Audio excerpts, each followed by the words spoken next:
Patrick, welcome to the Exchange Wire Kitchen, and thank you very much for having a coffee with me. No, thank you for having me. First off, what coffee have you gone for this afternoon? So we are at the end of the day, so I have gone for a decaf today.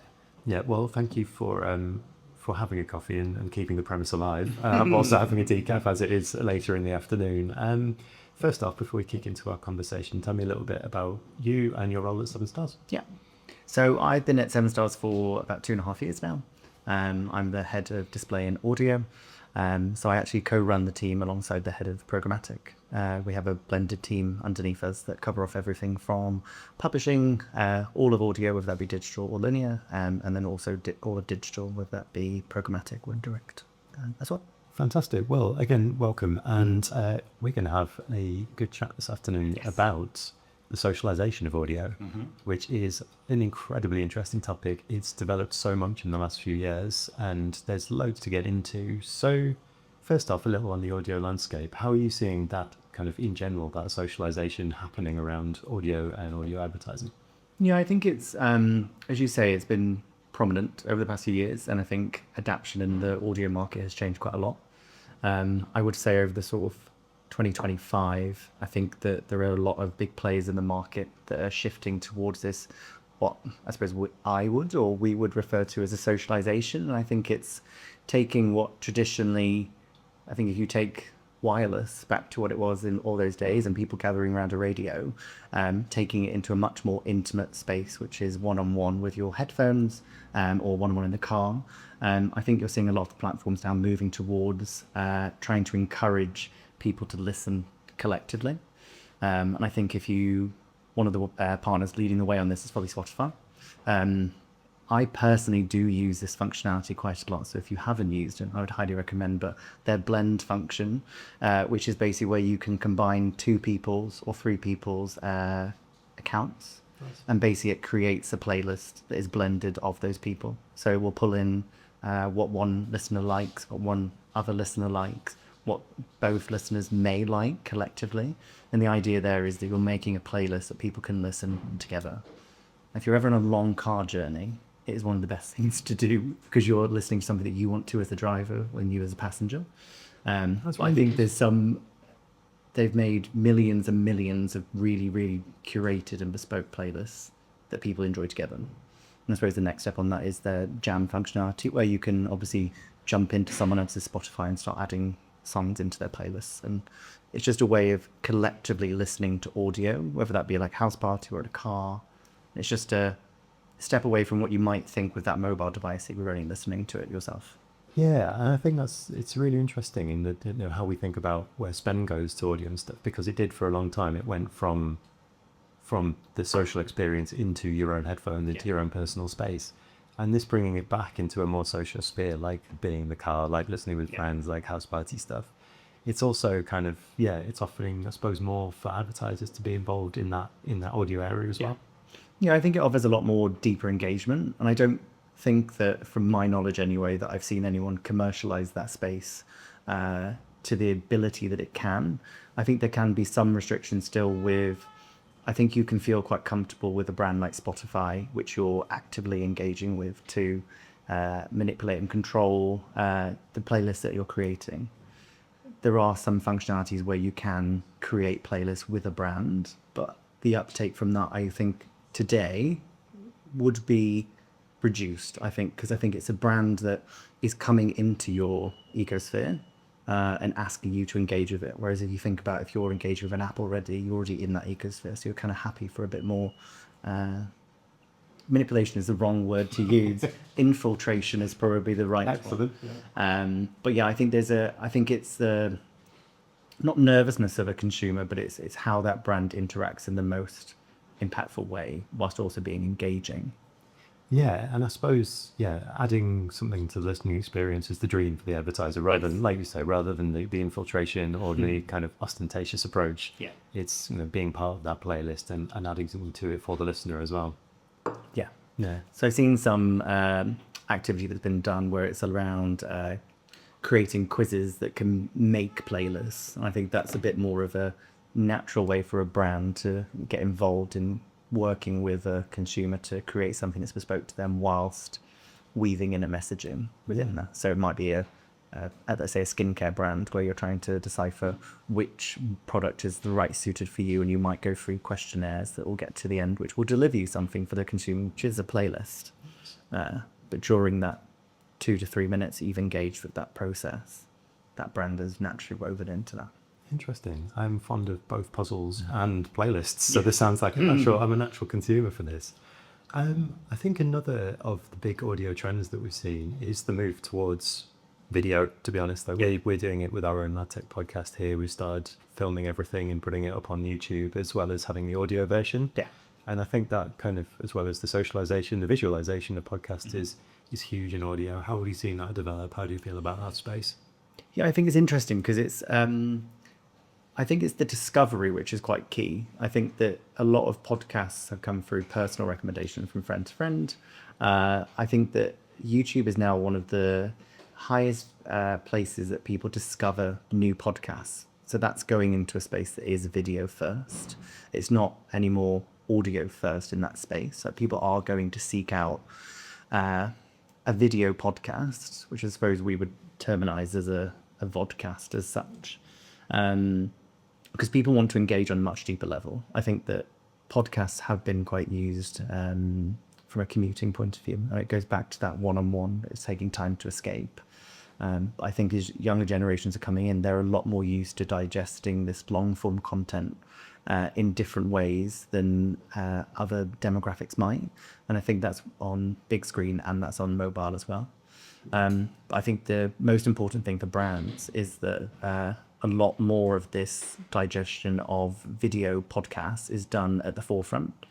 I think that's where it becomes a lot more interesting because yes, podcasts are amazing and they're you could do them while you're doing your work, but it's behind whatever it is you're doing. Whereas if you're consuming a video podcast and you've gone out to find that podcast itself, you are going to engage with it a lot more because it is going to be front and center because you want to watch the talent talking and visualizing what they're doing. That's a really interesting way of looking at it. Is that I suppose exactly that, the engagement with the format, like audio. I will listen to a podcast on the tube into work as millions of other commuters do, I'm sure. And that's not going anywhere. Like No. that is a perfectly like acceptable way to consume a podcast. But I think the definition that you're seeing is that you're seeing podcasts that are only audio. You're seeing some that are a blend of both, and you're seeing some that are video. I suppose they'd want to be video only, but it will still be available from an audio point of view. But the video element will be where they're getting their listenership from. And I think defining how your podcast as a podcaster fits, probably most of them will sit in the middle. I suppose you at the end where people are audio only these days, it might come down to that they just don't want to video what they're doing from there. I think it's Adam Buxton still doesn't film his podcast, even though it's huge. But he is an audio only podcast. Whereas I suppose that's when you start getting into the socialization element where podcasters are using the likes of TikTok, Snapchat, Instagram to really seed out their messaging in really short, snappy ways. And that really grows their listenership. Yeah, and case in point, recently we had old Taylor Swift announced her new album on the Travis Kelce podcast. Yes. And I've not heard any audio snippets from it. It's just all been the video clips from what is, ostensibly a podcast. And that is probably the most relevant and recent example to show why a brand wants to get involved from a video vodcast point of view. Because everyone was desperate to see the front cover of that album. Exactly. And you can't get that across in audio. No. And I think for a brand, especially brands that are synonymous with like the product itself or specific coloring, or you can really get that across from a video point of view. Yeah, and it's it grows the personalities as well. It's it like you say, people tune in to watch the people talk now. Yeah. It's how podcasts have developed. Yeah, and it adds a human element to it as well. And I think we've done some work with a financial brand where it's quite difficult from an audio point of view to get across financial messaging in a human way. And you can only really do that when someone can visualize someone's face. So we worked with some podcasters to do video host reads, which really talk to the audience in a, as I say, a very human way, and talking about not a difficult subject, but a subject that needs to be done in a very particular way. So financial advice needs to be done in a very particular way as adult. Yeah, exactly. Yeah, which all kind of gives rise to the podcaster as influencer as well, and how those worlds of the online creators and the podcasting world are coming together. Yeah. Adam Buxton's an interesting one, because I'd have thought would have been a natural move into video, but obviously, yeah, it's I quite admire that audio only outlook. But yeah, it's also making new video personalities of traditional podcasters. Yeah, and I think that, as I touched on earlier, I think it's using social in the right way to bring in audiences to their podcasts. So I think it's recognizing that a lot of consumers will have the time to sit down, and podcasts can range from 15-minute episodes to an hour and a half. Like, you need to really define your audience and what the time that they will have to consume it from a video point of view. But what you can do is obviously shorten it down to make it really snappy content that people are used to seeing in a social place, and get them to digest it in that way to draw them into that visual element. Because I feel like it obviously, vodcasts are here and they are taking over, but I think there is getting consumers a lot more across the full demographic watching rather than listening. Because I think listening to a podcast these days it's not generic, but it's people are accustomed to them. Yeah, for sure. And I think you can see podcasts being a great platform for talent. You see a lot of influencers creating their own podcasts these days, because you're taking the short and snappiness, and they want that, and they're succeeding really well there. But they also want that long form content that they can do, because they know that engagement that we talked about will come through from a video point of view in a long form place. Yeah, exactly. It's the long form. It's clipped up for social. It's it looks It's a great. neat as little well. package. Really is. And it's that visual layer is becoming, like you said, in the brand recognition side of things as well, and bringing in new audiences.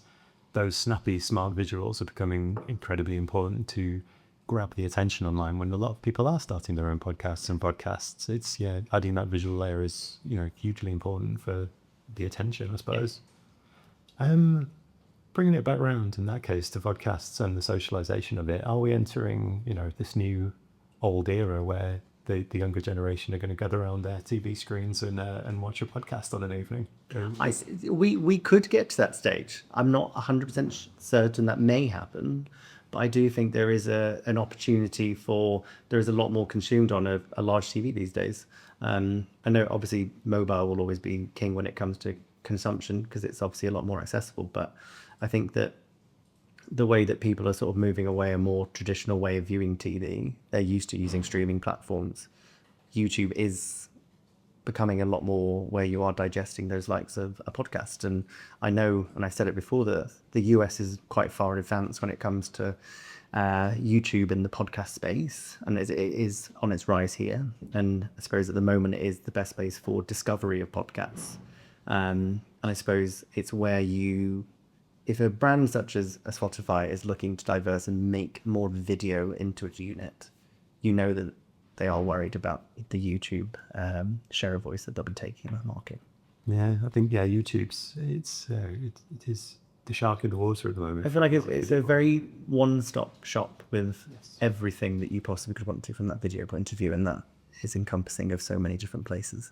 Absolutely, but it's where podcasts will live and thrive at least in the short term. And well, it's been a great chat. Thank you so much. And we've even mentioned Taylor Swift, which I'll make sure I'm going to say that was a shocking curveball, and I didn't think you were going to go there, but you did. I mean, I'm just going to hashtag Taylor Swift and get the millions of views on YouTube. Swift. And October 3rd. Is that the date? I think so. Well, we'll get that in and hopefully be promoted by an army of Swifties. Patrick, thank you so much for your time. I really enjoyed that. And we'll keep up keeping up. Thank you so much. Great. Thank you. Cheers.